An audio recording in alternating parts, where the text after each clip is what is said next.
மாசி பிரம்மோற்சவம் நடைபெறுவது வழக்கம். அதன்படி கடந்த 15ஆம் தேதி கொடியேற்றத்துடன் தொடங்கியது விழா.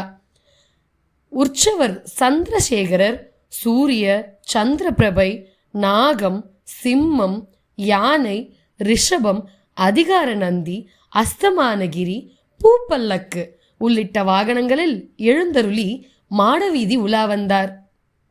பிரம்மோற்சவத்தின் முக்கிய நிகழ்வான திருக்கல்யாண உற்சவம் இன்று நடைபெற்றது.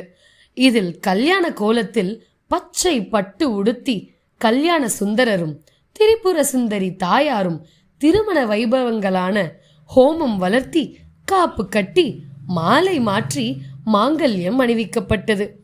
திருக்கல்யாணத்தை காண வெளி மாவட்டங்களில் இருந்து வந்த மக்கள் நேற்று இரவு முதலே கோவிலில் தங்கி காலை உற்சவத்தில் கலந்து கொண்டு சுவாமி தரிசனம் செய்தனர். திருக்கல்யாணத்தை காண திருவொற்றியூர் மட்டுமின்றி சுற்றுவட்டார பகுதிகளில் இருந்து பல்லாயிரக்கணக்கான பக்தர்கள் வருகை தந்திருந்ததால் பக்தர்கள் வசதிக்காக குடிநீர் உள்ளிட்ட அடிப்படை வசதிகளும் பாதுகாப்பு ஏற்பாடுகளும் செய்யப்பட்டது.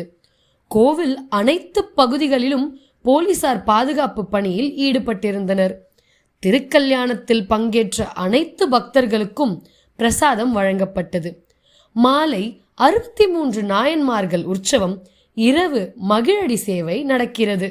நிறைவு நாளான 8ஆம் தேதி பின் இரவில் தியாகராஜ சுவாமி பந்தம்பரி உற்சவம் 18 திருநடனம் நிகழ்வுடன் மாசி பிரம்மோற்சவம் திருவிழா நிறைவு பெறுகிறது.